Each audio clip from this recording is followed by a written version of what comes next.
the last year or so, and we've developed our own Hall of Fame here in the East. When these guys were racing, there was the USSA sanctioned event. They had the Western Division and the Eastern Division for USSA. When they developed the Hall of Fame in 1986, was it 82 they started? There was a little disparage between how many members of the original first generation snowmobile racers from the West got into the Hall of Fame versus how many from the East got into the Hall of Fame. In fact, there's none. If you want to call, maybe one is Herb Yancey from New York, but there's nobody this side of Lake Champlain that ever made it into the Hall of Fame. It's going to change. We now have our own Eastern Snowmobile Racing Hall of Fame. And we're going to start putting the gentlemen that raced in the East, the top riders in the Eastern Division, they now have a home.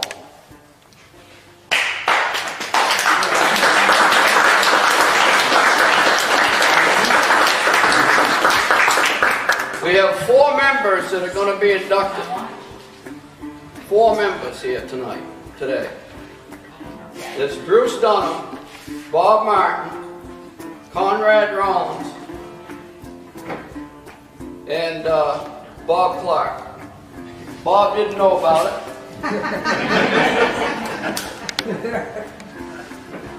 He didn't know about it. Let me give you the story on it. Bob's going to be the first to be inducted because we're going to go in alphabetical order. Bob, when I called him and told him about Paul and me getting this thing started, and I told him what we were going to, what the name of the Eastern Snowmobile Racing Hall of Fame was, the first thing he said, you got to get rid of that name, racing. He said, I want it called the Eastern Snowmobile Hall of Fame. I says, why? I said, it's about racing. He says, well, that's the problem. He said, how about Bob Bottoms? How is he ever going to get in there? I says, Bob Bottoms promoted racing. He was involved in the racing. He said, well, but he didn't drive. I said, doesn't matter. I said, he was involved. I said, if you, he said, well, how about Paul Doherty? I says, I don't give a hoot in hell how many times Paul Doherty went down into the Allagash. I said, Ted, why not? Wasn't it the other end waving a checkered flag? This is about racing. So, to prove my point, all right, the first guy to get inducted is going to be a promoter. Okay. Get up here. Robert Clark.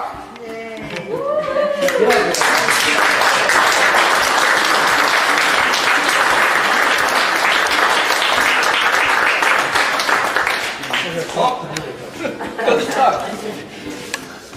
Let me read his resume. Snowmobile racer promoter.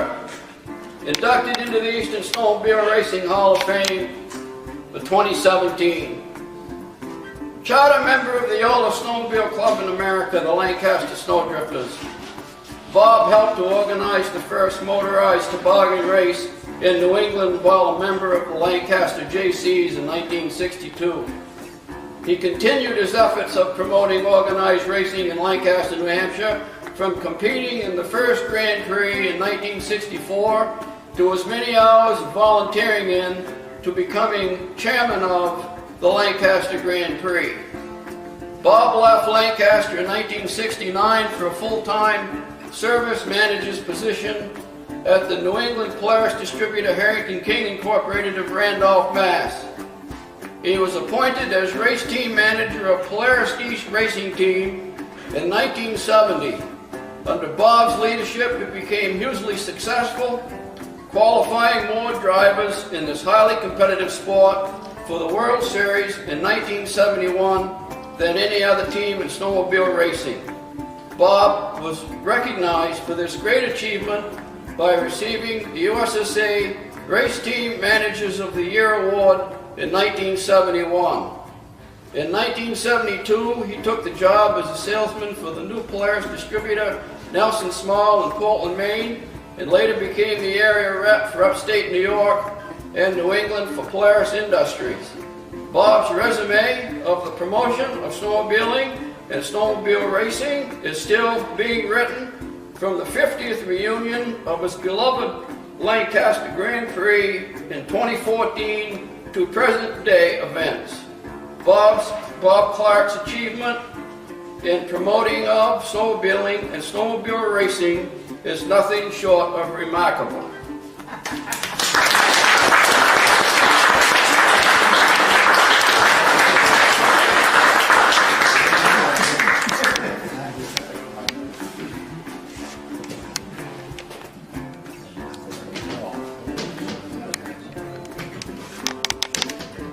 Tall enough, Ed?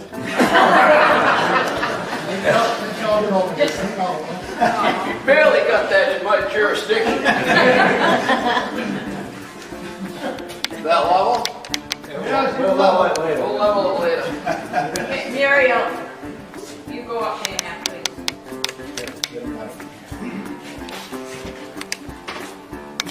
Do you want to say anything, dear?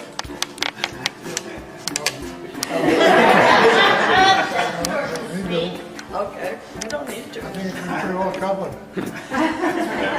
Come sit down. Now, you're gonna give him the other one?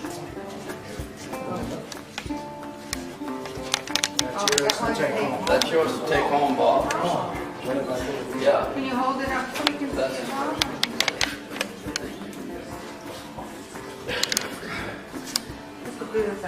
Do like all the little kids and stick up for their face.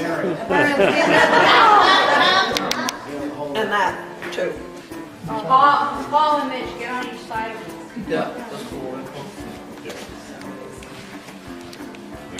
I didn't sign it. Paul, look up. Thank you, dear. Okay, Appreciate it. we're all done now? Apparently he had no idea. Thank you.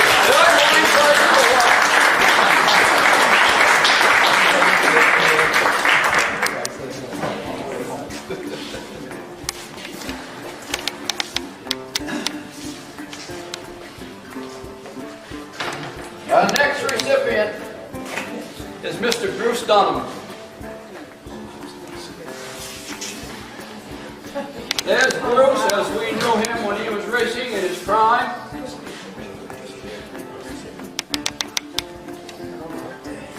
Remember that, Cal? He showed me how. Bruce Dunham, inducted into the Eastern Snowmobile Racing Hall of Fame in 2017. Raced from 1963 to 1975, mostly in Mod 4 and 5 class. Was a member of the USSA Driver Committee. Won over 400 first, second, and third place trophies in 12 years of professional snowmobile racing. Had won nearly every major championship in New England more than once. Was second in points, competing against an estimated 5,000 active drivers in eastern USSA. In 1971, Bruce won 7 out of 9 cross-country races and took second in the other 2. The only person to have his name engraved on the famous Kilkenny Cup 4 times. Received Grand Prix Pioneer Award in 2015. Was honored by the state of Maine in 2016. Bruce Dunham, one of the best.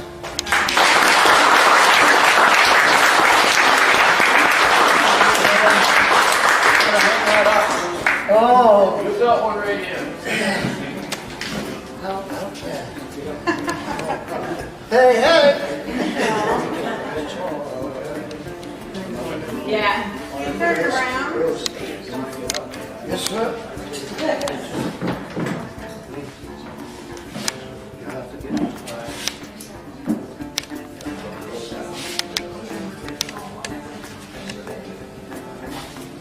Edge.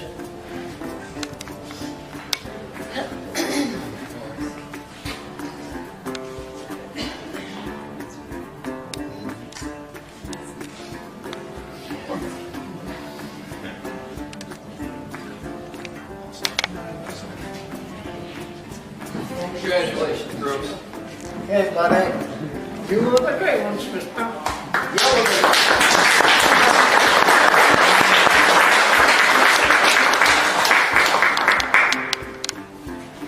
The next one, Oh, no. Mr. Robert Martin.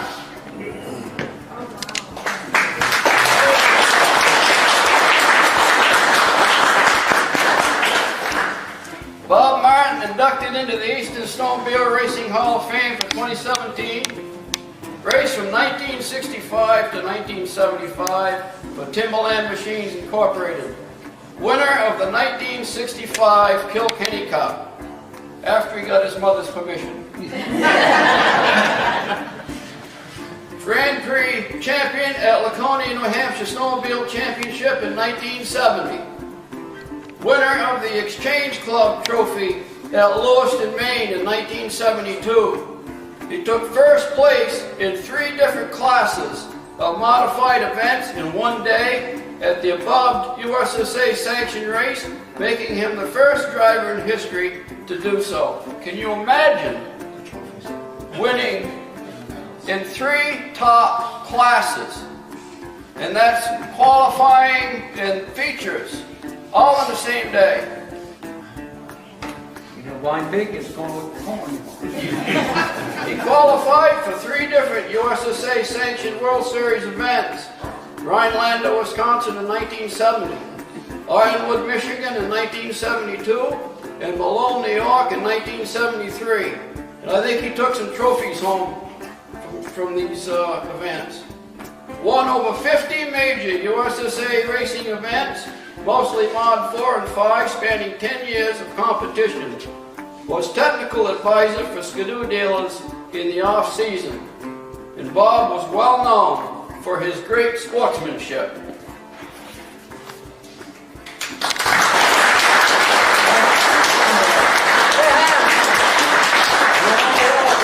I'm going on the wall. I've been there before.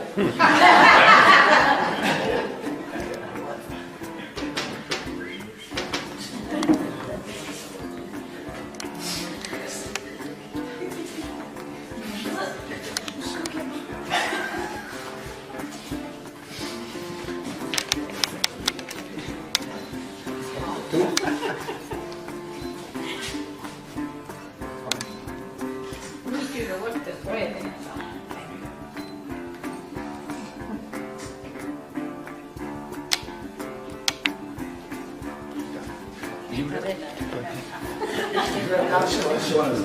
Thank you.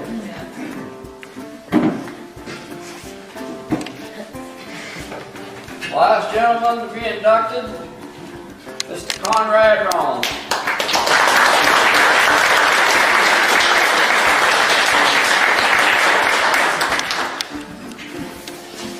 Conrad Rollins, inducted into the Eastern Snowmobile Racing Hall of Fame in 2017.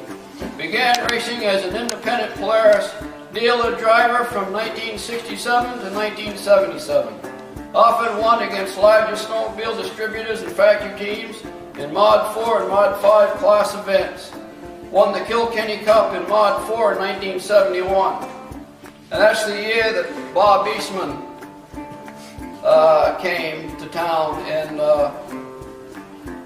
he never took home the Kilkenny Cup, Bob Eastman. As great as Bob was, in 1971, Conrad beat Bob Eastman in the 650 class. And Bob couldn't quite believe it. he goes up to Conrad after the event, and he asked Conrad, he said, what in the world did you ever do to your engines to make that thing so fast? And Conrad told him, Bob, it's not the engine. He says, I just hold the throttle open longer.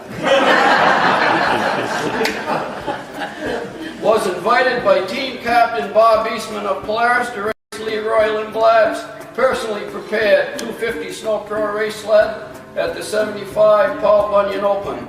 Won every heat race and final by over half a lap. Won a 100-mile cross-country race in Rockland, Maine 5 times in a row with a Polaris 340 TXL. Was a Polaris dealer from 67 to 2004 and was honored by Polaris Industries as Dealer of the Year in 1995, excuse me. Received the President's Award as well as the Trailblazer Award for his achievements in racing and his many years of service in promoting the snowmobile. Great Conrad Rowland.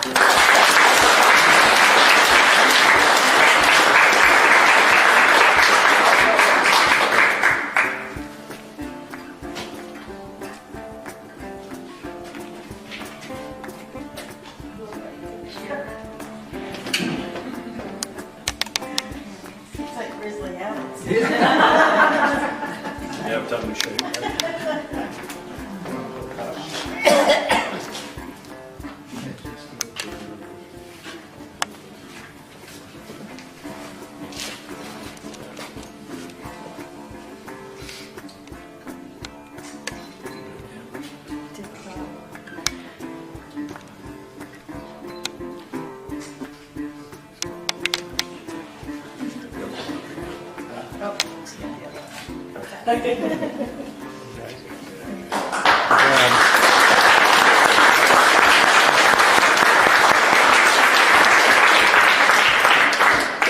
I'd like to introduce to a few gentlemen that showed up here today. Bruce Beauregard over there raced in the 70s. And in the middle there, the short guy, the great Cal Reynolds. And beside him, Louis won. He raced on the team that Bob Clark was the team manager on back, and he raced with Conrad Reynolds. I can remember when Cal always wore that blue scarf. Yep. And that's just embedded in my mind to see him out there, wide open, just unbelievable. He was a great competitor.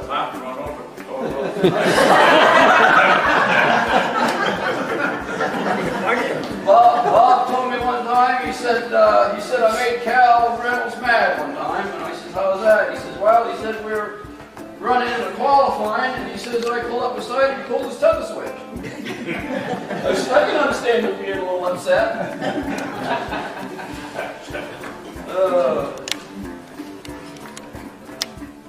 Yeah, I guess that concludes this induction for this year.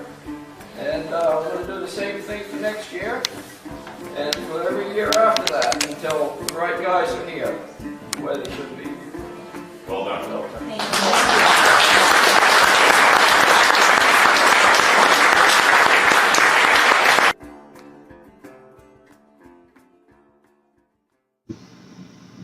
Yeah, I'm on the phone with Midge Rosebrook. How you doing, Midge? Good, Mike. How are you? Doing well, thank you. So, Midge, tell me, what is the Eastern Snowmobile Racing Hall of Fame? The Eastern Snowmobile Racing Hall of Fame is something Paul Crane and I started here in Lancaster. We felt that there was a need to recognize the guys that used to race here in the East back in what I would call the golden era. Would be from the mid-1960s to the late 70s, maybe early 80s, but mostly I think the meat of the golden era would be definitely the 1970s. Sure. And it really, racing here in the eastern United States never really got covered those guys never really got recognized like the Midwest guys did. The factory drivers, you know, and the big name distributors and things like that from the Midwest. They had there's 2 Hall of Fames out there. Sure. And you know, they recognize their guys, and it's sad that the Easton guys never got recognized. And how this started was, and I can take you back to when we did the 50th reunion of the Lancaster Grand Prix in 2014. Uh-huh. The Grand Prix started in 1964 as a side event for the Winter Carnival when Lancaster was celebrating their 200th anniversary. And it took off. And thank you to Timberland Machines, the big Skidoo distributor here in Lancaster. It was basically Bob Bottoms that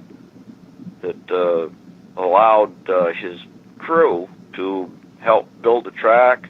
Roberts Motors stepped in.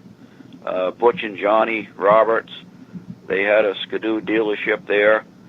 They helped. White Mountain Mac, there was several businesses in town that really stepped forward and helped the Snowdrifters, the Lancaster Snowdrifters, actually put the event on.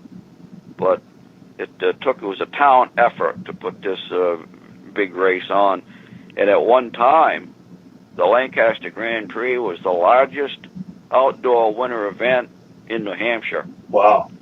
They were pulling in 15,000 fans. 15,000. Wow, that's a big crowd. They counted 15,000 fans for a couple of years there in the early to mid 70s at the Lancaster Fairgrounds. Wow, that is and, impressive. It was a half-mile oval track, horse track. Horse track, yeah. And Polaris was actually the first factory team to come here in 1966. Bob Eastman and Randy Heights came and raced in 1966. That was also the first year for the Big Kilkenny Cup, which was donated by Timberland Machines to the Snowdrifters. Oh, no kidding, yeah. Yeah, and our own Bill Buckland here from town and Bobby Fortin both got their names on that big cup. They were the first 2 to have their names engraved on the cup in '66. Nice. So yeah, and the factory teams came here during the '70s. There would be 10 or 12 fully equipped tractor trailers, 45, 50-foot boxes of the major, you know, distributors and factory teams of the day back then. Arctic Cat came, Snowjet, Yamaha, Polaris, Skidoo, Mercury, just about every big manufacturer you could think of came here to race at Lancaster. Nice. It was quite something. And then the whole thing ended in New England around 1980. Around 80, okay. Or thereabouts. The guys that were putting it on, you know, they were getting tired of not getting enough volunteers to help. The insurance started getting more expensive because people were getting hurt. A couple people got killed, and so the insurance started to increase. It got costly. Sure. Even though the Grand Prix moved down onto the meadows, it got away from the telephone poles and the hazards of what occurred at the fairgrounds. It was one of the most safest tracks running back then, and everybody touted how great the track was. They iced it down in 1976. Gilles Villeneuve came here with that IFS Scarole. Oh, yeah. And cleaned house. Nice. Yeah, this was the first. He made his debut here with that IFS Garul at the Lancaster Grand Prix. Oh, no kidding. I didn't know that. Yeah, Nice. he made his national debut, and in the stands watching that day was Bob Eastman from Polaris. He was the team captain, if you will, Bob Sure. Eastman, Yeah. and his teammate Wes Pesic was there watching, and this was in 1976, and they were so impressed with that Bob went back to the factory. They raced at Bangor that next weekend. They went back to the factory, and he called up a guy by the name of Gordon Rudolph, who had been himself dabbling with IFS sleds on his own. And he says to Gordon, he hired him to come help them set up a new Polaris racer for the next season. It turned out to be that RXL. Oh, yes, with that suspension, that front suspension. And Yeah. of course we know that that cleaned house. Sure. And but in 1977, also, it was the last year of the Grand Prix. Oh, no kidding. Yeah, 77 was the last year of the Grand Prix. And they raced in Bangor, for a few years after that, and Scarborough. But basically, by 1980, 81, 82, racing dried up here in New England, and that was about it. And everybody went back to their day jobs, and it was a strange thing. I can't think of anything, Mike, in these long, cold New England winters that was ever so as exciting and ever made as big an impact as did snowmobile racing back at its height. I agree. Yeah. I agree. There's nothing since has been as exciting or as big or made as big an impact financially for these True. small towns. And there's nothing else that'll bring Lancaster, people. There's nothing else that'll bring people, thousands and thousands of people, outside in the middle of winter to be spectators. Or something. Nothing else is going to bring that kind of a crowd. No, and to bring a dozen factory teams from the Midwest. Yeah. To send a team of 5 or 6 drivers, fully equipped tractor-trailer trucks. I remember Bob Clark was in the Hall of Fame. Bob Clark was a multi-Grand Prix chairman during that era. And he said one time, he thought it was 1970 or 71, they held up the races because Team Arctic hadn't showed up yet. Well, they got on to CB, and they located the Team Arctic truck. They said, "Where the heck are you?" Yeah. And the driver says, "I'm stuck." And they said, "Stuck? Stuck where?" He said, "I'm stuck here at the intersection." He said, "On your main street." He said, "The traffic going to the track won't let me in." He said, "The traffic is backed up as far as I can see down Lancaster's Main Street, and nobody's letting me in." Wow. So they had to escort. They sent a cruiser down, a state police cruiser. Yeah. And he escorted Team Arctic's big truck up the left-hand side of the road from that triangle on the end of Main Street there that splits Route 2 and Route 3. Yes. And he escorted him up to the fairgrounds on the left-hand side of the road because the traffic was so heavy going in. That's amazing. That's a great story. It was something. Yeah. Now, while we're talking about this, I wonder if you could tell me, too, that Lancaster was obviously a massive location and experience for racing, but there were... Yeah. How were they doing that? Was there a circuit around New England where they would do Bangor one weekend and Boonville another weekend? And how were they structuring that? Yeah, that's what they did. Of course, when they came out with the USSA, and they sanctioned, the events, Lancaster was one of the big boys, and we started our date was pretty much set in stone by the time USSA came out, because we'd been racing here since 1962. Wow. And then, of course, they called it motorized toboggan races in 62 and 63. Right. And then they changed it to the Grand Prix to make it sound better, I guess, for the 200th birthday of Lancaster that year. That's why they changed the name. Yeah. And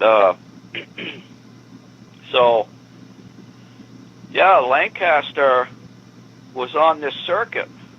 Bangor would be, I think Bangor was a weekend either before or after us, and then they did Scarborough. Mhm. They did Jackman. Jackman, I think, was probably one of the first races in the east here, Jackman, Maine. I think that happened like in December or something like that. And, yeah, they had a race in Laconia. They had a race in Boonville, New York. And, yeah, it was like a circuit. It was big time. That's cool. These guys were professionals. They were pulling $1,500, $2,000, $2,500 a weekend in. You know, like Bobby Fortin was one of the big name drivers here in the East, and where I used to work at the golf station here in Lancaster, he always used to come in, and he'd have a check of $1,000 or $1,500 to win. Wow. Plus he'd get so much, he'd get a couple $100 from a spark plug company or drive belt company. Yeah, these guys were professionals. That's cool. And it was an exciting time. Yeah, it for really sure. was. For sure. And so anyway, when we decided to do a 50th reunion of the Grand Prix, a lot of the old guys that used to race back then came to the reunion. And I even have a photo of a bunch of them lined. You've seen it at Paul Crane's. Yes. Those guys all lined up on the racetrack. Yeah. And they got me in there, and I kept telling them, I said, I didn't race. I said, I should not be in there. Well, they begged me to they made me go in. So, Yeah. I mean, I shouldn't have been in that photo, but I was. Yeah. Anyway, That's nice, though. it really got me to thinking, it's sad that these guys never got recognized. Yeah, for sure. And so I think that planted a seed. Now, can you go ahead? I'm sorry. And I think it did. And then in 2016, we had the national show here. Yeah. And it packed the fairgrounds, with a bunch of whole beautiful vintage sleds. It just was an unbelievable show. Yeah, it was. I was there. And, that was an incredible show. Wasn't it great? It was a great show. And so there again, here's Conrad Rollins, Tom Peters, Bruce Dunham, Bob Martin, all came back. And they were getting into it again. So anyway, I said to Paul, I said, I tell you who it was. It was a gentleman from, I think it was the Hall of Fame from St. Germain, Wisconsin, was there selling a raffle sled. He was selling tickets for a raffle sled for that Hall of Fame. And I had, before that, I had sent Bruce Dunham's, Bob Martin, and Conrad Rollins resumes out there just to see what would happen. I wanted to see if maybe I could get one of those guys into the Hall of Fame out there. So Paul approached the guy, and he was on the board of directors as well. So Paul asked him what his thoughts of Bruce Dunham making it into the Hall of Fame that year. And he had a puzzled look on his face, and he said, Bruce Dunham. Boy, he said, that doesn't ring a bell. He said, I know he's not in the top 10. Wow. And Paul came to me, and Paul says, they're not. He says they don't even know who Bruce Dunham was. Wow. He said they're inducting 35 and 40-year-olds out there now, Mitch. He said there's no chance. Yeah. He said we'll never get them in. He said there's not a chance. So anyway, I went back home, I didn't sleep. Actually, I think I went up to camp up to Maidstone, and I rolled and tossed and turned all night. And all of a sudden, in the middle of the night, I sat up, and I said right out loud, I said, and my wife wasn't even with me or nobody, I was all alone. Yeah. And I said, that's it. That's it. And I could not wait. This was Saturday. I could not wait for Sunday morning to get a hold of Paul Crane and ask him, you know, if so anyway, about 7 o'clock Sunday morning, I didn't want to get him too early, so I waited until 7. So I grabbed the phone, I dialed Paul's number. Paul answered, and I says, Paul, you sitting down? And he says, no. He said, I could. I said, what are your thoughts on having our own Hall of Fame? I said, we could do it at your museum. Paul says, let's do it. Nice. Just like that. Wow. And that's how it started. And the ball has just continued to roll from there. And it's continued to roll from there. We inducted our first inaugural 4 people into the Hall of Fame in 2017. It was May 19th, I think, of 2017. We inducted our first 4, and then the next year we inducted 5, and then the next year we inducted 5 more, and in this last year we inducted 7. Nice. Now, can you tell me about some of these people who've been inducted, and also what qualifies someone to be inducted into the Eastern Snowmobile Racing Hall of Fame? You know what? You don't have to have a perfect record. Mm-hmm. I think you know, when you say the Hall of Fame, the word fame means famous. Okay, that's just a short for famous. Mm-hmm. It's the Hall of the Famous, really. Sure. And Tom Peters. For an example, we just inducted Tom Peters this year. He's from northern Maine, way up near the border of Canada. Tom Peters was a hero to those guys up there. And he never raced in any place but Maine.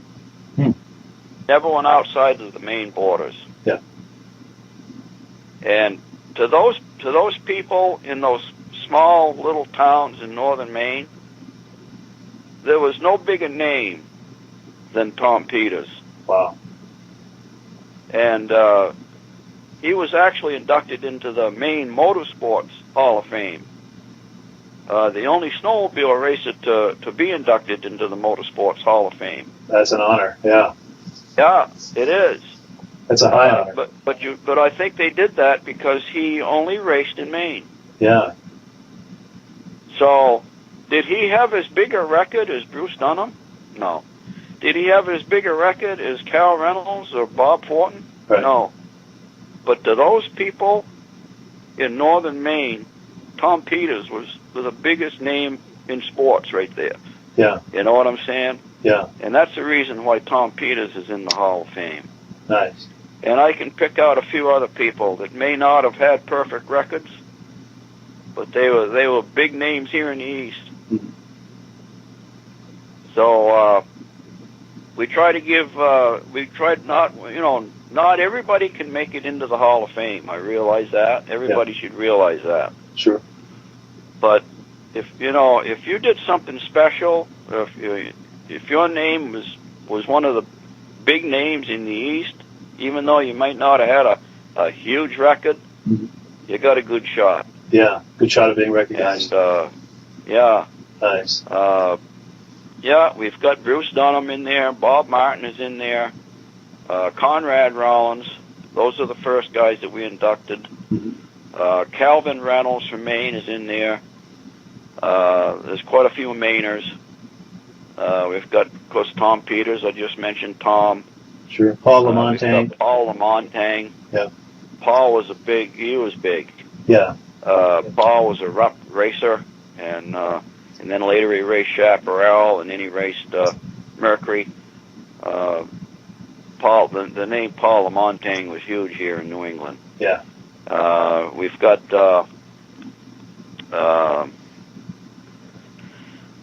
Joe Wilkinson from Massachusetts. We just inducted Joe. Louis Lund, we inducted Louis in 2018, I think. Yeah. Yeah. And Louis only raced maybe 3-4 years. I think he got number 9 bib one year, so he's top 10. Yeah. But what made Louis special? He may not have had as big a record, maybe as Bob Fortin, but what made Louis special was he was the first person to drive an IFS sled. Oh, no kidding. Yeah. Yeah, because he was racing for Harrington King in Randolph, Mass. in 1972. They were the Chaparral distributor. They flew Louis out to Colorado. Chaparral had a secret race sled that they were working on out there. Yeah. And guess who he was working with? Huh. Bobby Unser. Oh, no kidding. Bobby Unser designed the first IFS suspension on a snowmobile, and Louis was the test driver for Bobby Unser. No kidding. So Yeah, that that's made no Louis small. Lund, he was the very first person to drive an IFS sled. And what sled today doesn't have an IFS suspension? Yeah, that's standard today. Yeah, So that in itself that's huge. is a reason why Louis Lund needs to be in the Hall of Fame. Yeah. You Yeah. know, and so that's how we pick and choose the folks that need to be there. Yeah. You know? Very nice. Now, what, or I should say, when and where is the next induction ceremony going to be? The next induction ceremony is going to be September 11th, which in itself is, not a very nice date to maybe have it, but it's the weekend after the fair, Okay. and I'll probably say something, about September 11th. And, Yeah, to kind of honor that solemn moment. A little something there, right? But it seems to be the best date for us because we're inducting a person from New York who is heavily into stock car racing, and his grandson races stock cars, and he's on the pit crew. Yeah. And so that happens to be the only open weekend for them. Gotcha.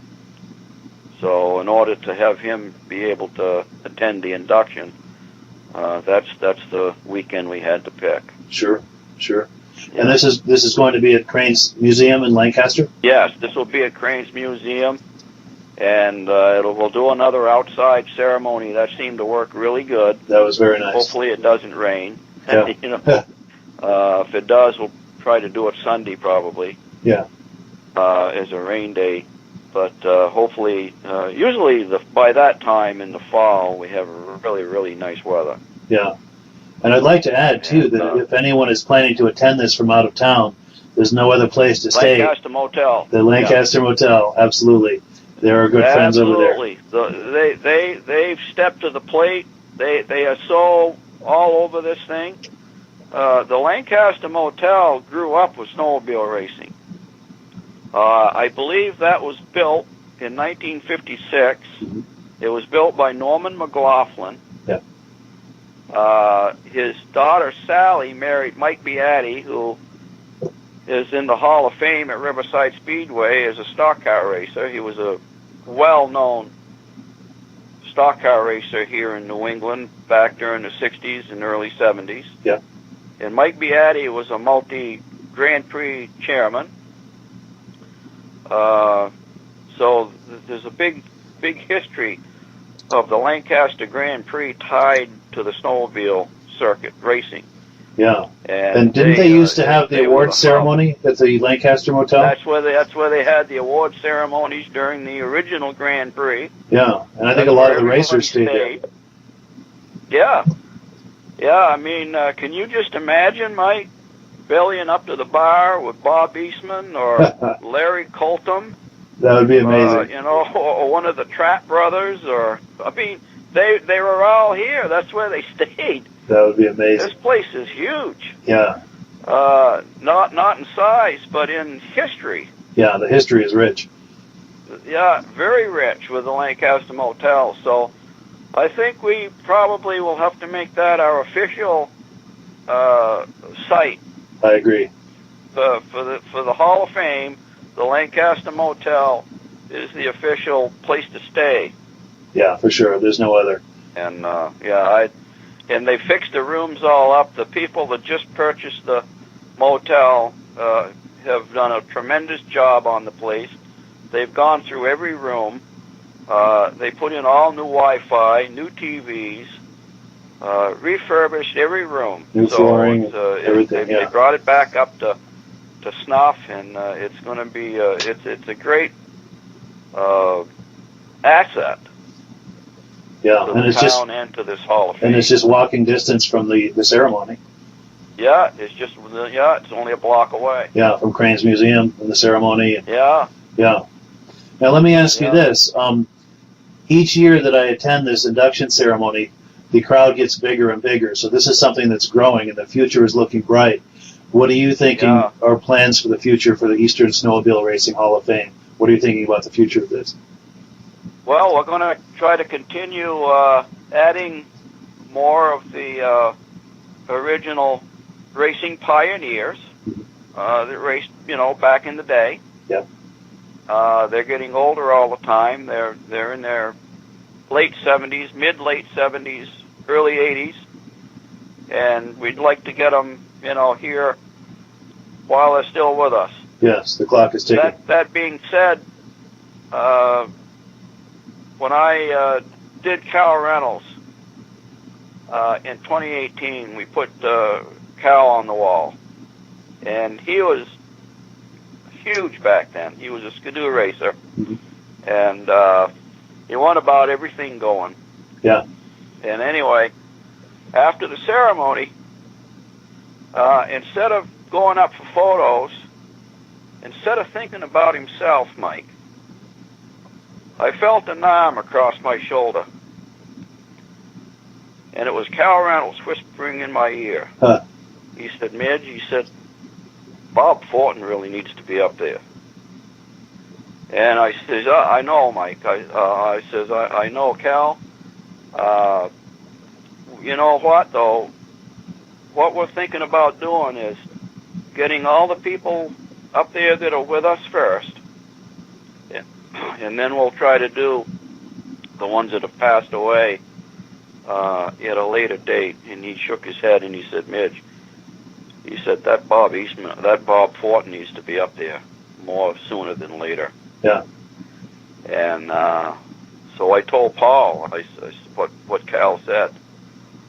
And Paul said, yeah. He said, what we probably should do is induct 4 people that are with us and maybe one who's passed away each year. Yeah. Because you know what? Their families aren't getting any younger either. That's true, isn't it? Yeah. Good point. So in 2019, we had Bob Fortin's 2 sons, Michael and David, attend. And I asked Cal, I emailed Cal, and I said, Calvin, would you please say a few good words about Bob Fortin, because you raced against him. He raced for Timberland Machines, and he knew Bob very well. He said, certainly. He said, I'd love to do that. So I introduced Cal when we did Bob, and his 2 sons stood up there. It was quite moving. I remember that. It was very touching. Yeah. So, yeah, Calvin did that for us, and we thanked him. And I know he's a busy man. Cal's got several businesses over in Maine there that he has to attend, and so I said to him, I said, when he said, yeah, I said I would do Bob Fortin for you guys and say a few good words about him. Yeah. And I said, well, I'm just pleased that you could do this just one more time for us, Cal. I know you're busy. He said, Midge, let me tell you something. He said, as long as me and my wife Mary Ann are able, we will be attending every single Hall of Fame induction that you're going to hold here from now on. Nice. And he's true to his word. I've seen him at every one. Yeah. And he spoke this year at Ted Wynot. Ted Wynot, of course, was the flagman for those guys for years and years. He was also a Yamaha representative, and Cal sold Yamaha over there in Maine. So, you know, Ted was over there a lot, and he was a good friend of Cal's. And so Cal spoke a few nice words about Teddy this year. That was nice, yeah. So, yeah. Yeah, very nice. So any final words, Mitch, before we close this interview? Do you have any final thoughts you'd like to add about the Hall of Fame? Well, I just want to tell you folks how much we appreciate Mike LaPierre here that's interviewing me. Mike has gone overboard for us, and I just have to put that in. I appreciate that. We really appreciate everything you do, Mike. Well, you're very welcome. As far as this Hall of Fame, we hope to continue this down the road, and we hope to get as many of our original pioneer racers who were big names back then on the wall at Paul Crane's museum. And that's basically where we're at. And these inductions are free. Anybody can attend. Bring a lawn chair and join us. If you are my age, I'm going to be 70 in March. If anybody out there remembers those events the way I did and stood out in the cold for 3 hours or 4 hours watching those guys race, if you can remember the exciting time that was, then this is for you. Yeah, because reliving the golden age. You get to cheer these guys on. You get to shake their hand. You get to talk to them, and you get to see these guys be recognized. That you know, it was just an event that will never come back again. We'll never ever see anything that exciting again. And if you want to relive those moments just one more time, please join us. And the next event is September 11th, 2021, at Paul Crane Snowmobile Museum in Lancaster. Yeah. And I'd like to add to that, to what you just said. Right now is the golden age of celebrating the golden age of snowmobiling. Exactly. It truly is. And yeah, I'd like to invite everyone who's within driving distance to come on by and enjoy it with us. It grows, it gets bigger every year. It's a wonderful thing. Yeah, stay at the Lancaster Motel. Yeah. Yeah, and come by to the after party at the Lancaster Motel as well. It's a wonderful time. They have an after party at the motel. I mean, you know, back years ago during the Grand Prix, I told these guys, I said, you race handlebar to handlebar all day long, and stand elbow to elbow at the bars all night. That's true. It was. They used to pull the engines off because, you know, these guys. These guys were crazy.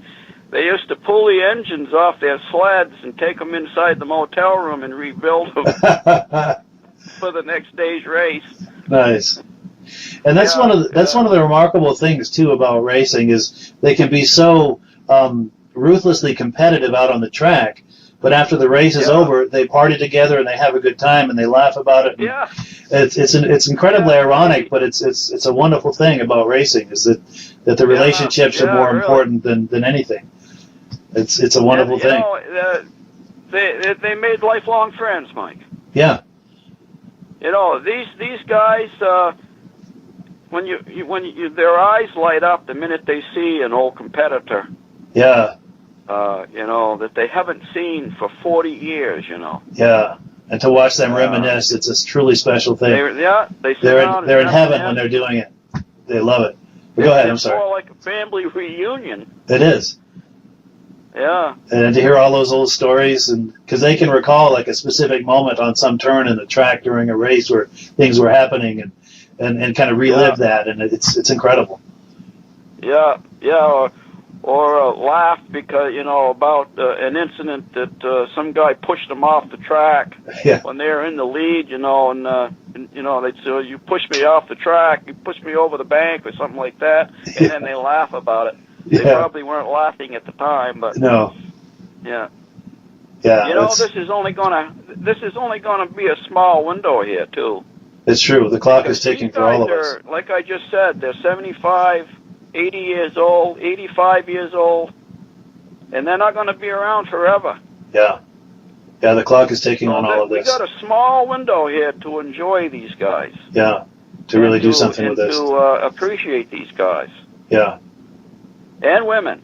Yes. Yeah, there were some truly remarkable women in this racing as well. Oh, yeah. Yep. Judy Rinaldi.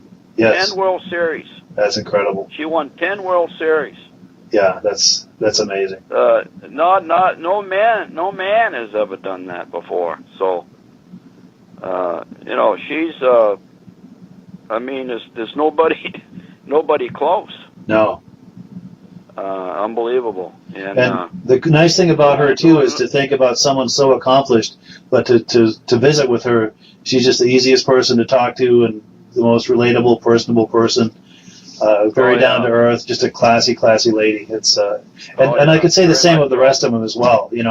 For all of their accomplishments, they're very down to earth. Yeah, those are the nicest people. It's true. Yeah, They're no really egos, just very approachable. Yeah, it's wonderful. They all are. It's true. Yeah. No, Paul Lamontagne. Who wouldn't want to party with Paul Lamontagne? Yes, he is the best guy to hang out with. Lucky guy. Yeah, he's a lot of fun to visit with. He's a lot of fun. He really is. Yeah. Yeah. Yeah. Well, good. Well, I appreciate your time with us, Mitch, and we'll close it out. But I really appreciate your time, and we'll have more interviews on this topic, I'm sure. Oh, absolutely. Yeah. Alrighty. I've got more tales to tell. Well, good. We'll look forward to it. Okay. All right. Thanks for this, Mike. You're very welcome.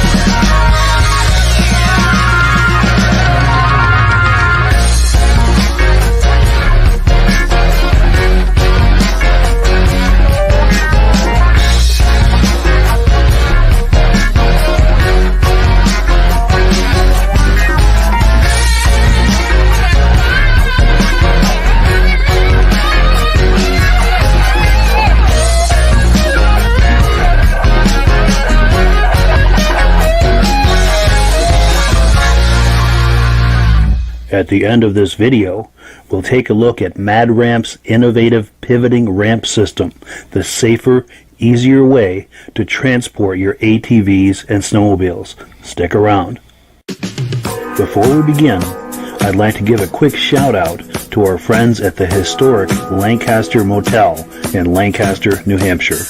The Lancaster Motel has been serving snowmobilers since the 60s, and they are the perfect eastern trail riding destination for snowmobilers young and old. The Lancaster Motel is right on Corridor Trail 5 in Lancaster, New Hampshire, with plenty of parking for vehicles, sleds, and trailers.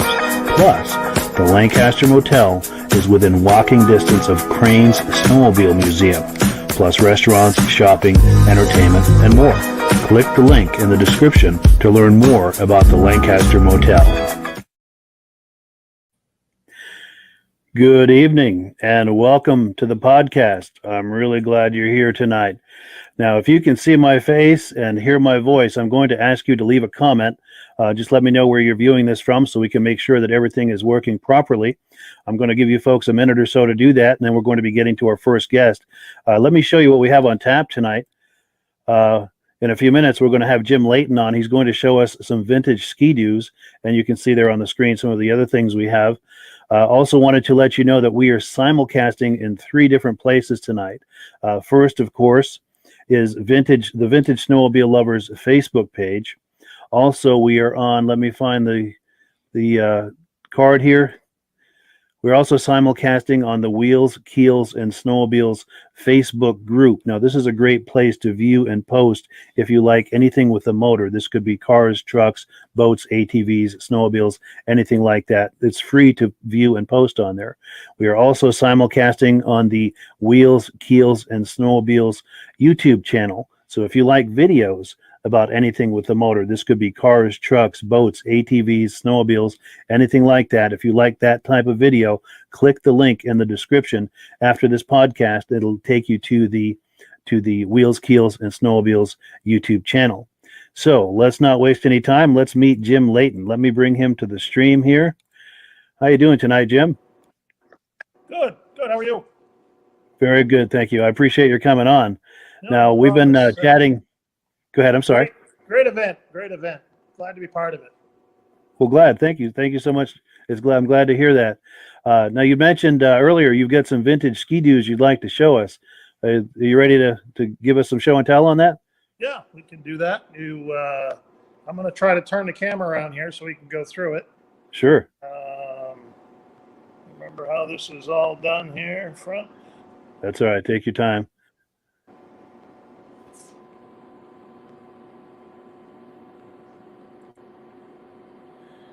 All right, there's my feet. Sure. All right, so we'll start with a sled that I just brought in. It's not a ski-doo, but it's pretty close. I remember those. 1971. I'm actually doing this for my cousin. He was looking for something that his grandparents used to ride, and that happened to be one of them. So we picked up 8 of them to see if we can make 2. So wonderful. Starting off, this one's a single-cylinder sled. It's got the slide rail suspension. It's kind of a Johnny Cash sled. Got a 400-gallon single motor and a slide rail suspension on it. So, sure. But it'll be a fun sled when we get it together and get it on the trail. Nice. So, yep. Now, I'm going to interrupt you for 1 second, Jim. Yep. We've got a lot of comments coming in from people saying that they can see us and hear us. I'm going to ask them if they have questions for you to please post a comment. And as those come up, I'll read them and ask you the questions, and hopefully you have an answer for us. Well, we'll try. Wonderful. Yeah, please continue, Jim. We'll do our best. So we'll go over. I got a few motors. That's a Sachs motor for one of these ski rules. That's a 340 SS motor. It's, I guess from what I understand, it's pretty desirable engine. I'm not much of a ski rule guy, so don't know a lot about them. Sure. Move on to my 66S motor with the twin carbs. Nice. Got the chassis to that down back. There's a motor from my 65. That's also with the chassis down back. The 64 motor and chassis are still together. They're all sitting in the trailer. We got a 440 TNT engine out of a 71 Skidoo. We'll move over on. Here we go. While you're going over there, Paul Bilodeau has made a comment. He said that's an oldie but a goodie. I'm not sure which of the engines or if it was the ski roll, but he likes what he's seeing. But please continue. We got a 292 Black Dot engine. Nice. This is a 71 340 TNT. Yeah. And this motor here was from one of the almost first racing sleds that my dad had, which I still have everything to. It just needs an awful lot of work. That's a 669. It has the dual carbs on it. Nice. So I've got that. I've got the whole sled. It just, like I said, it needs a lot of work, but it ain't going to go anywhere, even if I don't ever get a chance to fix it, just because, again, it's another one of his. Yes. We'll move over here. We've got a a 340 Black Dot.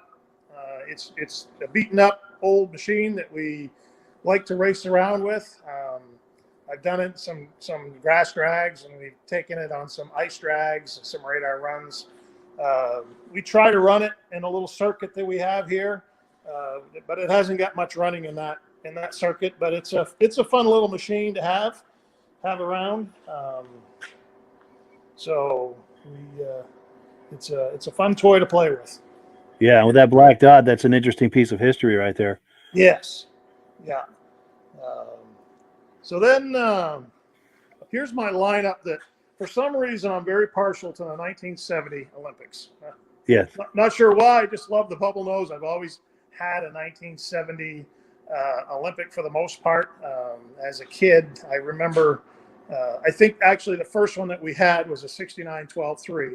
And what we're seeing here, closest one to me is a 70 12-3.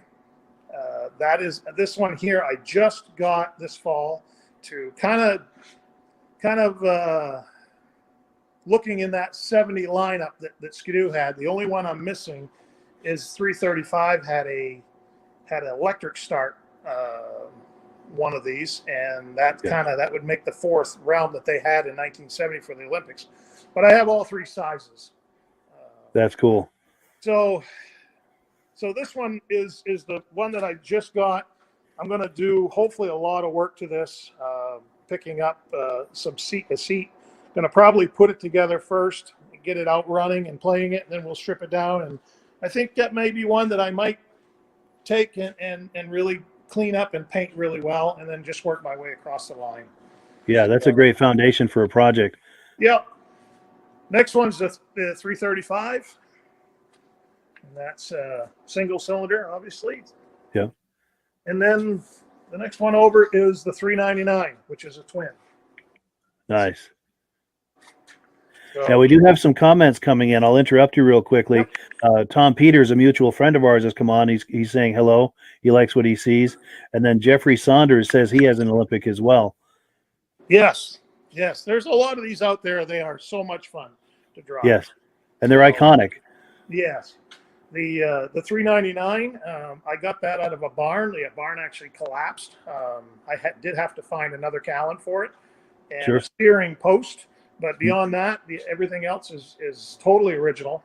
The 335 I actually found in town here on somebody's backyard, covered in an old tarp that had been sitting there for years. That kind of averted me, and then I found it when the wind started tearing the tarp apart.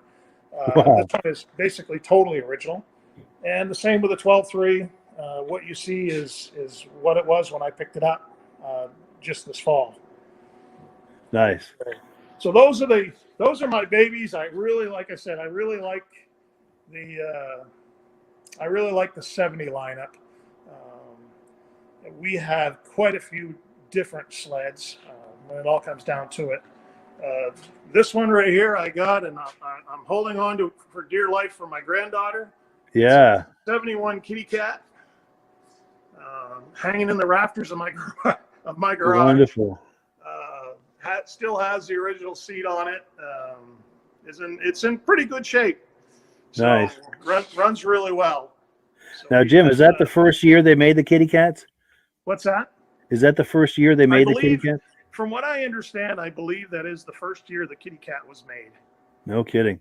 Yeah. Wonderful. Oh, and Brian Roberlard is on here. He's admiring your collection. He's a fellow Ski-Doo enthusiast as well, and he says he likes your collection. So please continue. Thank you. Yes. So in amongst those type of things, I like to kind of work my way around and have a few little toys of different sort that I can take to a show. And this is obviously probably things I've seen on the internet before, but it was something that come out of my head that a friend of mine helped me build. And essentially we took a little Murray mini bike. The front ski is often a 67 Ski-Doo chop down. The rear end is a double track, and that is often a Sears snowblower. No kidding. And the engine is often a big old, and I don't remember which snowblower, but the engine is a Kohler motor, often another old snowmobile. And we just kind of pieced it together and kind of made a fun little toy out of it. It's something that I can get on and drive around the grounds with at a show, and people just kind of look at it and go, "Wow, what is that thing?" Yeah, I bet that gets a lot of double and triple takes, and yeah, that's truly unique. So that's kind And of that's one of the neat little toys that we're working with. wonderful. And Chuck Lako is on here too, and he's saying nice collection. So Thank you. we've got a lot of people on here admiring what you have in your garage there. So what I've got here tonight is a small handful of what we have between me and a friend of mine, and we're hoping to stick together a building locally here where we can house these things. Rather they look the way they look that you're seeing right now, or their sleds have been totally redone and look brand new. We have the kind of the from one end of the spectrum to the other of something that we pulled off a rock pile to sleds that have been totally redone and brand new. And that is something that we're hoping to put into this. We kind of affectionately call it a museum, but obviously it won't really be a museum, but it'll be something that's local here for people if they wanted to come see it. But I think more or less we're really building it for ourselves to work on our sleds where we can all get together as friends and have fun and put things together. So we have some pretty unique stuff. My hopes is that maybe the next time that we talk, I can put together some of our factory race sleds that we have. And we can show those. We have some Blizzards. We've got some Articats, Snowjet, some different things like that that are pretty fun sleds. So the one of them is Tom Peters. He purchased it and rebuilt it. It's a 71 Blizzard 440. Sure. And the thing is literally brand new. It's never had fuel or oil in it. It's never run. When he rebuilt it to brand new spec and then left it Wow. on a stand. Never been started. So it's a really cool type of thing to have. It matches my father's 71 797 Blizzard. Sure. Which you'll see when we do that. That's an original sled that he bought brand new from a local dealer when he was racing.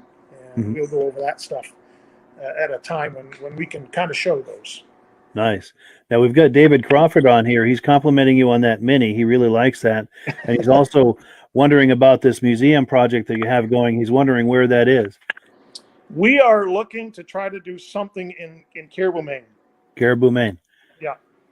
Wonderful, wonderful. Yeah, and I hope you'll come on that's every now and then and give us updates with your projects and the museum project and all of that. We will. It's like I said, it's something that my buddy really is. He really enjoys it.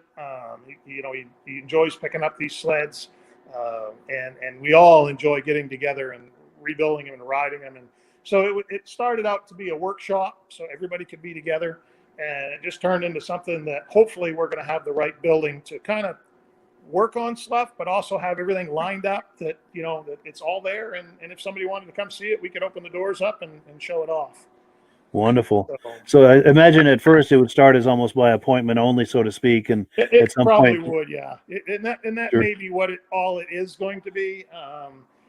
If we can even get there, that's our hopes. You got to find the right building and have the right, to be able to do that, and but we do have to have a place for our sleds because there's quite a few sleds. So he's pretty diligently looking for something or going to do something. So eventually I'm hoping we'll have something that we can share with the public a little bit more. Yeah, for sure. And if anybody viewing this knows of something in the Caribou, Maine area of a building that might be possibly suitable, definitely reach out to Jim and or to me even, and I'll relay that to Jim. Yeah. So this going back to talking about this sled right here, the Black Dot, and the vintage racing.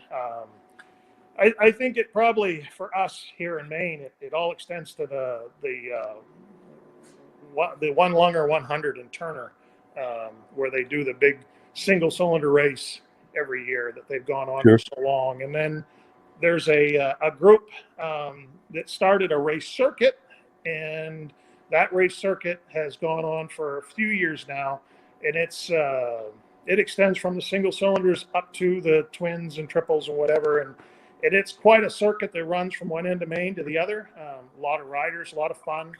We jumped in on that a couple of years ago as a fundraiser for our cancer fund that we have in Limestone.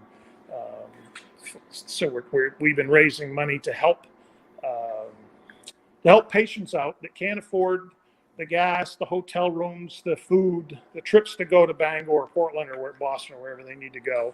And we started that out by doing a motorcycle ride, and then we got into doing a few other fundraisers, and then we joined in with this race.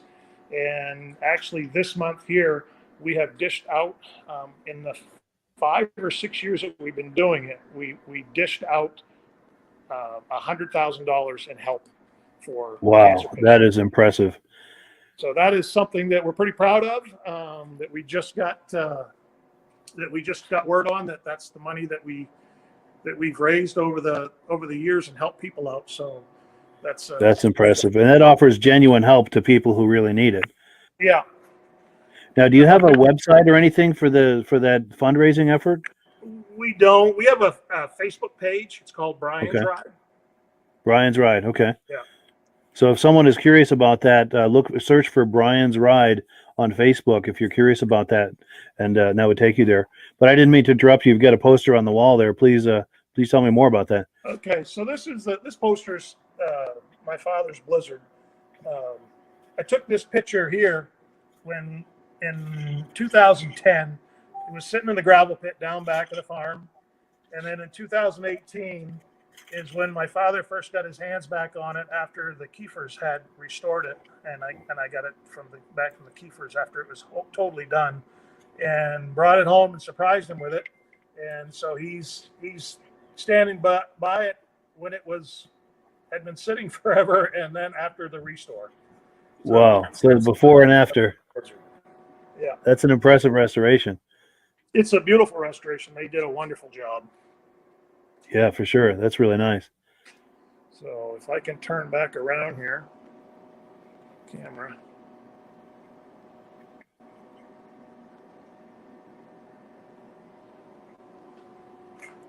Oop, there we are. All right. So I'm not sure if anybody's got anything else. That's kind of what I got here for tonight. Yeah, I really appreciate your coming on. And David Crawford has commented, good work. He said it's really good work. Thanks. And yeah, I appreciate your coming on. And I hope you'll come back every now and then to show us more of your projects and keep us posted on the museum as well as the fundraising effort. We will. And hopefully if we can come out of this and we can have our race in March, I definitely will be back on to let you know how that's going. And if it's going to come around, that's quite a race, and maybe we can have a little bit of video from that here and there. And yeah, I'd like to talk to you about that. Yeah, once we offline, we'll see if we can make arrangements to do something live from that race. Yep. And once you have dates or any kind of arrangements, keep me posted on that, and we'll put it on here. I will. I'll keep in contact with the operator of that from Tame the Track, and see how he's coming with it, and we'll see how this whole COVID thing works out. And if it does work out and we can have a race, then I'll definitely get back with you on it. Wonderful. Hopefully sometime next month or maybe in February, we'll have some race sleds sitting somewhere where I can kind of do the same thing again. Yeah, that would be great. We would love to see those. And I'm sure the audience would as well. And we've got more comments. David Crawford says, thanks to Mike and Jim. And your friend and mine, Tom Peters, says this is great. He really likes it. Yep, thank you. Appreciate it. Well, great. Thanks for coming on, Jim. Have a wonderful evening. All right, you too. All righty, take care. Yep, bye. All righty, so let's change screens here. Actually, before we do that, we've got a whole lot of people that have come in here and made comments from the very beginning of the program, and I apologize that I've neglected you. So I'm going to go through those real quick. Flint Stone is talking about a 1980 Citation 3500 277 mod that he has. Kevin Blessy, Kevin is a regular on here, and we appreciate him coming on. He's here from Dayton, Minnesota. Thank you, Kevin, for coming on. And I think we're going to have him on a future podcast. We've been emailing behind the scenes, and I think at some point we might have him on. Flint Stone says that he's from Hudson Falls, and I love the wordplay on your name, Flint. We've got Dennis et Eveline Bastarac. I think that's French, and I'm certain I'm butchering it, but I thank you for coming on, Dennis. Thank you for giving us the thumbs up. Flint says he wish he had his Elan right now. Scott Verdon is here from Hudson, Michigan. David Crawford from Columbus, Indiana. Jesse Shanor, he says he can see us and hear us from Ranchester, Wyoming, out west. Wow, he might be one of the furthest west watching this right now. Also, Jeremy Love from Manitoba, that's out west as well. Lyle Ritter from Hatteras Island, North Carolina. Brian Robillard from Putnam, Connecticut. You may remember Brian from last week. He had a vintage Ski-Doo on. Great guy. We'll probably have him on here on another episode sometime soon. Joe Zeinart from Hortonville, Wisconsin. Lyndon Dewey. Bill Lutz from Cranberry Lake, New York. Chris Goodrow from Haverhill, Massachusetts. Jeffrey Saunders from Kingston, Ontario, Canada. Al Simpson, greetings from Peterborough, Ontario, Canada. Rich Milkey from Fond du Lake, Wisconsin. David Crawford is on. George Zandbelt from Winchester, Ontario. I think George has been on here a couple of times before. That looks really familiar. And if I am correct, George, that you are a regular viewer, I really appreciate your coming on. Tom Peters is on from Maine. We've been emailing today. I think we're going to be having Tom Peters on an episode in the new year. So do stay tuned for that. Brad Curtis, he says, glad you're doing this, Mike. With no shows in New York, this gets you into the vintage mode. Vintage snowmobile shows. Okay. And he's brought on a couple of his buddies to watch. So thank you, Brad, for bringing on some of your friends to watch. We really appreciate it. Well, this is great. This is great. Let's switch gears. Thank you, everyone, also for all of those comments. So we're now at the show and tell section. And I had some show and tell prepared for you. You heard me talk about Kevin Blessey a moment ago. Well, this is an image of a sled that Kevin Blessey sent me. This is owned by a friend of his, Tony Rainey, and it's a 1972 Rupp Nitro. And we're going to be bringing Kevin and his friend Tony on here sometime in the new year to show us some of their sleds and projects. Also, as part of show and tell, a gentleman I was just talking to today in Newport, Vermont, James Roy, he's got a cool restoration he's working on. We're probably going to have him on at some point. But right now, he's looking for an early 70s Ski-Doo caboose. Any help with that would be great. And if you know of anything like that, leave a comment in the comment section. James is going to be monitoring that over the next few days, and he will find that and reach out to you if you make a comment to him. Also, we've got Terry Brown. Terry Brown is in need of an airbox shroud for a Yamaha SRX 440. Any and all information on where to find one of those would be great. So if you know of anything like that, leave a comment in the comment section. And Terry Brown is going to monitor these comments over the next few days, looking for comments that might be of help to him. So before we change screens, I also wanted to tell you about our website, VintageSnowmobileLovers.com. That's a great way to find some of our videos. This is a screenshot of it. You can see some of our videos, and if you scroll down, there's a whole bunch more. So let's get on to the next portion of the program. Now, we had Colin scheduled to come on with a 1969 Alouette wood sled, and unfortunately, he's not able to make it tonight, so we're going to talk about that in the new year. But that is a truly unique sled, and I look forward to bringing that to you. Likewise with David at OMC Warehouse. He's running late. I'm hoping he may come on by the end of the podcast to show us some things. He's got a second warehouse other than the one we did last week, the one we viewed last week, and he's got some more sleds he'd like to show us. So we're looking forward to having him come on. Now, in a moment, we're going to look at Kenneth Young being inducted into the Eastern Snowmobile Racing Hall of Fame. But before we do, I wanted to tell you about these fancy schmancy hats that I had made. I'm trying to get it in front of the camera here. If you like this hat, I'm going to be making some more, having some more made. We'll talk about that in the new year. But if you're curious about that, either leave a message in the comments or send me an email. I'll show you my email address here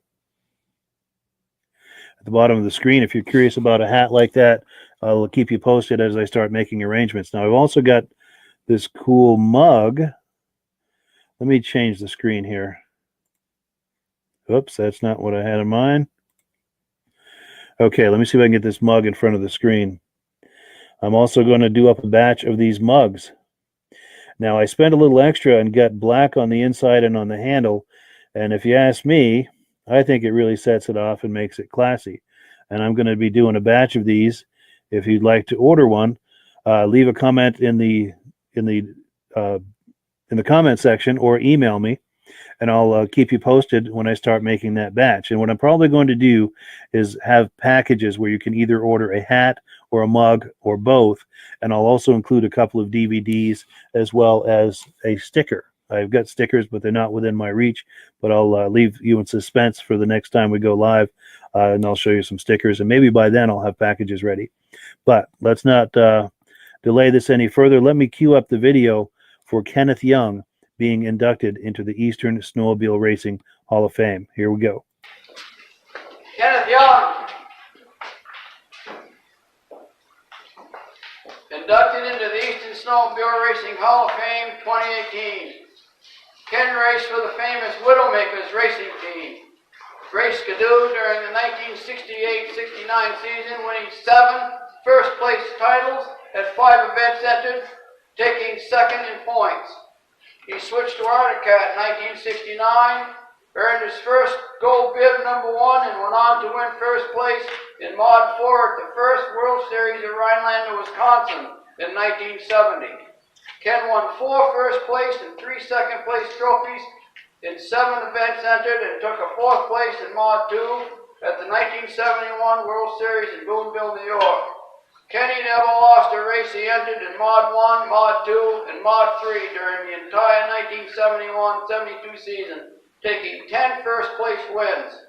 He also won in Mod 1 at the 1972 World Series in Ironwood, Michigan. He won all 3 races he entered in the 1972-73 season, including the New York State Championship. At Redfield, New York, on the first lap, in the first race of the 1973-74 season, Ken was injured in a bad crash in turn 3. He retired on the spot. What a record!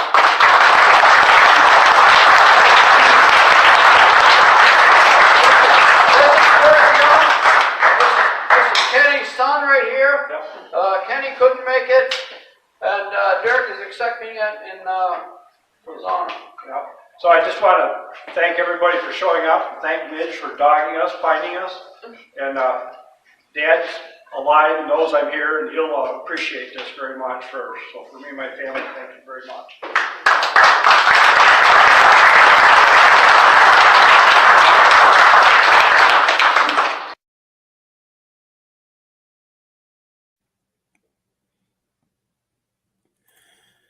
So there you have it. Ken Young has been inducted into the Eastern Snowmobile Racing Hall of Fame. Now, that was from the induction ceremony in 2018, and we thank his son for coming there to accept that award for him.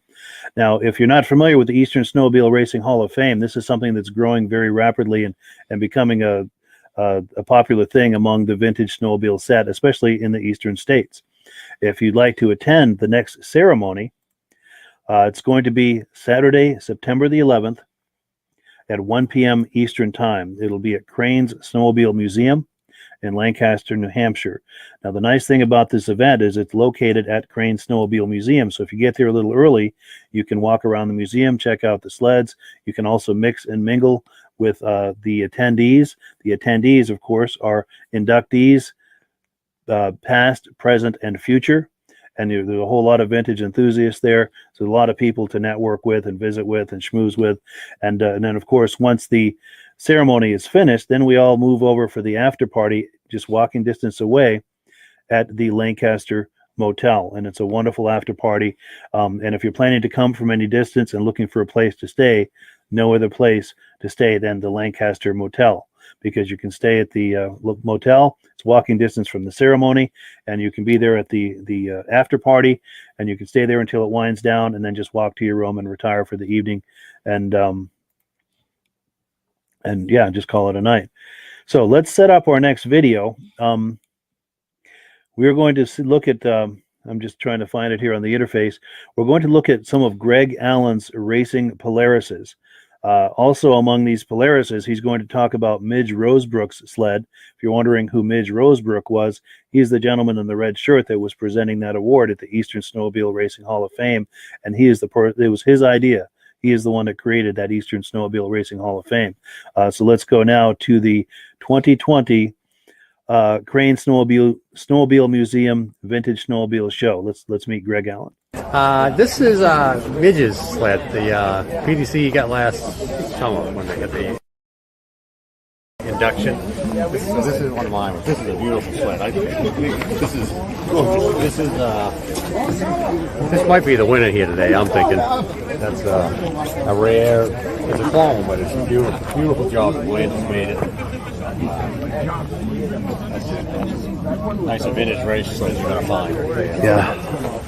And I brought a couple of my own. This is a RXL clone I built. I think the first time I had it out was 2015. I got Best of Show here. I still race this. A couple of weeks I got a race with this over in Harrison, Maine. Yeah. And then I brought a 77 TXL. How you doing, Dave? I raced that up here in the Kilkenny Cup. I got a third place in the senior class for that. So this is one of my favorite sleds, 77 TXL. First year liquid for Polaris. That's kind of like the holy grail of Polaris right there. First liquid motor. This was the fastest year of the TXLs. And then this is just another oval sled. This is just a 250 TX set up for oval racing. Special power on it. Blue tanks.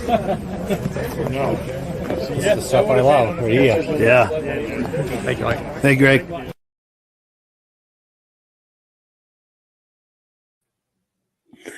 Okay, so that was Greg Allen at the Crane Vintage Snowmobile Show at Crane Snowmobile Museum in Lancaster, New Hampshire this past February. Now, Paul has this show the first Saturday of February every year, and I was speaking with Paul just earlier this week, and he confirmed that as of now, assuming this COVID business doesn't get any worse, he is planning to go on with that show. So here are the details for that show. This will be the first Saturday in February, which is the 6th of February. The address is 172 Main Street, Lancaster, New Hampshire, I should say. Registration is at 8 a.m. The judging is at noon. And this show is walking distance from the historic Lancaster Motel. So if you're coming from any distance, that's the place to stay.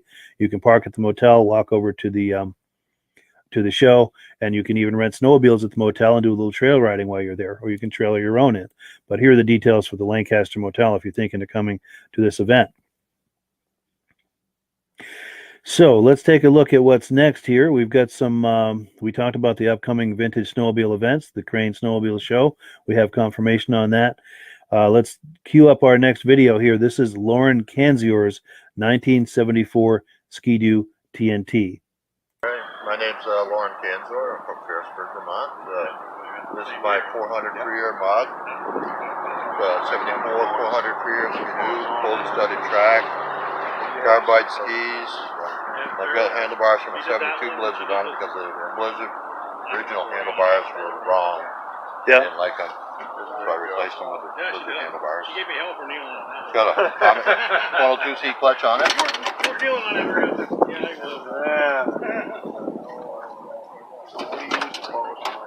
I just use mother's rag and wheel polish and rag, and it's going to start with a nice one. Still has the original That was a nice one. Ghost and HD carburetors. Every now and then I have to redo it. These are the things that you did top. You got to get a re-chrome, right? Yeah, I did. Nice. Wait, something in Canada called Deco. Yeah, that's a sharp sled. Go ahead. A little Blizzard tag right here. I made that. It's a piece of paper laminated between plastic and glued in there. That's Go cool. in that spot. Nice. Well, cool. Well, thank you. I appreciate it.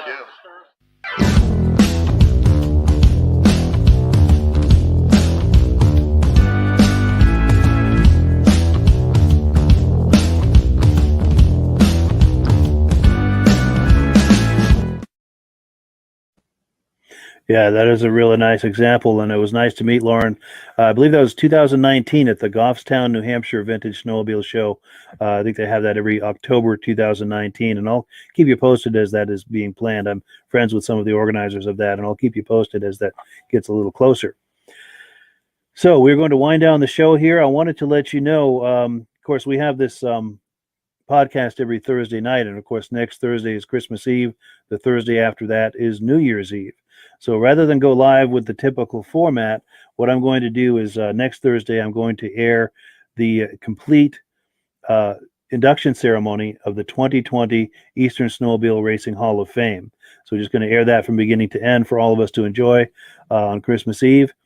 And then I'm going to do the same thing on New Year's Eve, but instead of the 2020, of course, it'll be the 2019 induction ceremony of the Eastern Snowmobile Racing Hall of Fame. So do look forward to that next week and the week after. And again, if you'd like to join us at the next induction ceremony, it is an awful lot of fun. And there's just so much going on between being able to walk around the museum, to look at all the vintage snowmobiles in the museum, to be able to meet and greet and mingle with the inductees, past, present, and future. It's just a great, great time. And I encourage you to join us. It's in Lancaster, New Hampshire, Saturday, September 11th, 1 p.m. Get there a little early so you can go in the museum and mix and mingle with some of the inductees, past, present, and future, and just a whole host of vintage enthusiasts. It's a great time. And of course, if you're coming from any distance, be sure to stay at the Lancaster Motel. The after party's right there at the motel. Once the party winds down, you can just wander over to your room and call it a night. So that is all I have for you. I'm going to finish with this video, and my apologies. I had a couple of other live guests that were going to come on, but things have come up, and it is Christmas time, so it's hard to plan things this time of year. But I look forward to booking them in the future, in the new year. And if you would like to come on live, or if you know someone who would like, who you think should come on live with some interesting sleds or memorabilia or suits and swag, email me. Let me put up my email address. Email me at this email address that you see at the bottom of your screen, and we can make arrangements to have them come on, whether it's you coming on, pardon me, or a friend coming on. I love the idea of this live format. And let me know in the comments if you like this. We saw Jim Layton earlier in this podcast. Let me know if you enjoy that, because I would like to get to a point where I've got the contacts to be able to have that back to back to back with people coming on here live. I think that's an awful lot of fun. Personally, I'm hoping that you do too. And I want to hear from you one way or another if you like that, or maybe if you're not liking that.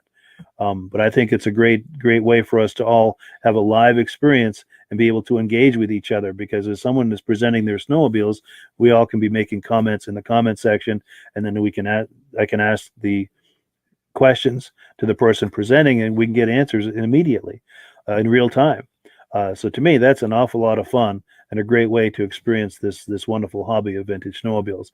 I'm hoping that you feel the same, and let me know what you feel, whether you agree, don't agree, or have other ideas for the podcast. Please leave me comments, and I appreciate all of the comments that have been left here tonight. Before we close, I'm going to take a last look at the comments, see who else has come on. Patrick Goudreau. Yes, thanks for everything you do. He says, I met Pat Goudreau at the Crane Vintage Snowmobile Show last February. Great guy. We had a really nice visit. Brad Curtis says, good old Everest and Kenny kicked the factory's butt back in the day. Yes, he did. Thomas Eichstadt. Oh, yes, what a record Ken had. And Brad Curtis is congratulating Kenny. Okay, Thomas Eichstadt also has a question. What is the chain pitch to a 1969 Panther? So that's a thing you guys can do too. In these comments, if you have comments, questions, any kind of technical questions, just post them here in the comment section. And then also browse the comment section looking to see if you have answers to these questions, or if there's anything there that might be of interest to you. We have Ron Loridan from Evanston, Wyoming. John Shorn, he appreciates my efforts, and I appreciate you appreciating my efforts, John. Diane Baker is on, saying, nice job, Mike. Thank you, Diane. Johnny Jensen is on. Gary Ostonsky, first time listening. I appreciate your coming on, Jerry, and I hope it's not your last time. We look forward to having you on here every now and then, hopefully every week if you can do it. Tom Peters, thanks for listening. He said, first time listening, great job, and I thank you for coming on. Thanks, Mike, for a wonderful show. Tom Peters says, I apologize. This as I'm reading the comments, they're bouncing as people are adding new comments, so I end up on the wrong line. John Beckman from Grays Lake, Illinois. Doug Reinstra is on here. I think Doug is a regular. I've seen that name before. And Perry Kemmets. So, yeah, you guys are amazing. I appreciate your coming on and being on here every week. It really means a lot. Yeah, with that, I will wish you all a wonderful Merry Christmas and a Happy New Year. We will catch you on the other side.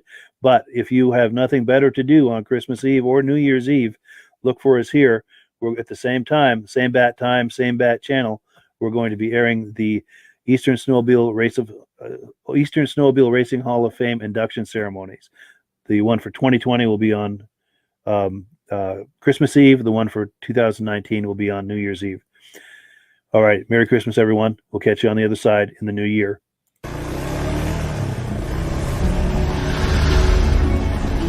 It's the ultimate combination of simplicity and ingenuity. The newest way to load, unload, and transport your ATV or UTV. The Mad Ramps Pivoting Ramp System. Made in the USA and engineered for strength and durability. Maneuver through tight places and over rugged terrain with plenty of ground clearance. No licensing, no ongoing maintenance costs, and no storage hassles like trailers. Won't slip or move like conventional ramps. Free up more cargo space in the bed of your truck. Securely connects to your truck's receiver hitch. Easily extends for safe loading and unloading. Seamlessly retracts for highway and off-road travel. DOT approved in all 50 states and Canada. Quickly disconnects in under a minute. A unique space-saving storage system. The Mad Ramps Pivoting Ramp System. Go farther. Go faster. Go safer. When you order using the link in the description, I'll send you 3 free vintage snowmobile DVDs.